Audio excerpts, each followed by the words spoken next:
कल्पना देवी आखिरी बार अपने घर को निहारने के लिए आई हैं, आखिरी बार अपने घर को देखने के लिए आई हैं, क्योंकि इन्हें पता है कि शाम होते होते मेरा घर जो है वो डूब जाएगा, वो गिर जाएगा। ये देखिए अब किस तरीके से ये घर का जो है पिलर वगैरह, जो घर की तरी होती है, जिसका घर को नींव बोलते हैं, बेस बोलते हैं, वो बेस पूरी तरीके से मिट्टी को छोड़ चुका है और ये घर है बिल्कुल गंगा नदी से सटे हुए।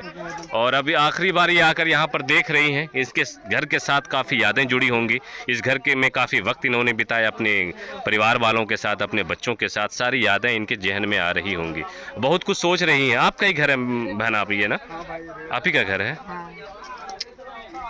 कितना मेहनत से इस घर को बनाए थे आप? बाहर में कमा के। क्या करते हैं आपके पति? कि कौन काम करे? मजदूरी उस दिन 400-500 रुपया जो दिहाड़ी मजदूरी होती है वो करते हैं आपके पति, नहीं?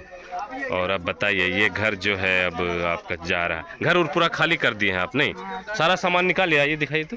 सारा सामान जो है इन्होंने घर से निकाल लिया है, ये घर से सारा सामान इन्होंने निकाल लिया है और खड़े होकर एक पेड़ के, पपीता पेड़ के पास खड़ी होकर बस निहार रही हैं, अपने घर को देख रही हैं कि अब बस आखिरी दीदार, आखिरी दर्शन कर लूं, क्योंकि घर का जो हालत हो गया है वो बिल्कुल। देखिए ये गंगा है, गंगा से बिल्कुल सटी हुई चीज़ें हैं, ये नदी है यहाँ पर बह रही है और गंगा का श्राप, गंगा का जो है इस तरीके से हुआ कि अब ये घर कुछ देर में ख़त्म हो जाएगा, अब नहीं बचने वाला है। जितना भी घर था यहाँ पर जो सटा हुआ था इस इलाके में, ये मसाड़ू गाँव के इस वाले एरिया में, वो लगभग घर गंगा के किनारे किनारे जो है वो घर गिर चुका है। कहाँ रखे हैं बाल बच्चा को, कहाँ भेजती है सबको? सब रोडों पर। स्कूलिम की स्कूलिम चल लोग ने आशियाना था। हर किसी को, चाहे वो अपना झोपड़ी ही क्यों ना हो, चाहे महल हो, हर किसी को अपना घर प्यारा होता है, हर किसी को अपने घर से मोहब्बत होती है। कुछ कर भी नहीं सकती, हाथ पे हाथ धरकर खड़ी हैं, बैठी हैं और देख रही हैं बस। इंदिरा आवास से ये घर मिला था, नहीं? इंदिरा आवास से ये घर मिला था। हाँ? अब किन्नो जगह नहीं छो कि घर कहाँ हम बनेबे, बताइए।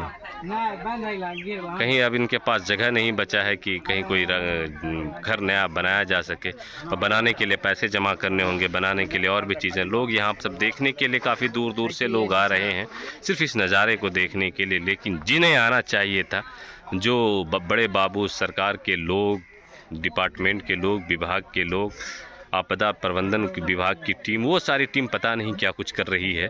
और ऐसी कल्पना देवी आपको इस गांव में और भी मिलेंगी जिनका घर गिर चुका है या फिर गिरने वाला है, जो अपने डूबते हुए घर को, गिरते हुए घर को देख चुकी हैं।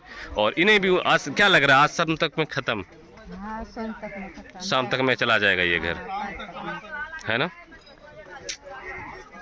क्या आदमी रहते थे इस घर में आप लोग? 4 आप, आपके पति और बच्चा है, गोतनी सब रहते थे मिलके यहाँ, नहीं? और अब लगता है जिस तरीके से फट गया है कि शाम तक बहुत हो गया, शाम तक में ये घर भी ख़त्म हो जाएगा।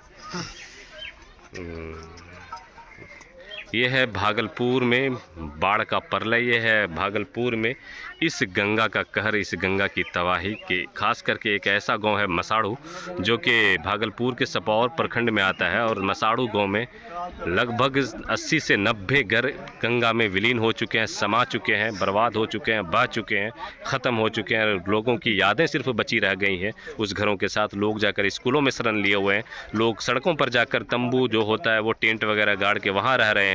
दाने दाने को मोहताज, खाने को मोहताज, सोने को मोहताज, सर पर से छत गया उसका अलग टेंशन। ज़मीन भी इस नदी में जाकर समा गई, अब इनके पास ज़मीन भी नहीं बची, ये घर कहाँ बनाएंगे। इस फिक्र में, इस अफसोस में खड़ी होकर कल्पना देवी आखिरी बार आई हैं अपने घर को देखने के लिए कि चलिए आखिरी बार घर को गिरते हुए देख लें, अपनी मेहनत की कमाई को उजड़ते हुए देख लें। जिस तरीके से हमने इस घर को बड़ी अरमानों के साथ बनाया था, बड़ी उम्मीदों के साथ बनाया था, आज वो घर हमारा ख़त्म हो रहा है।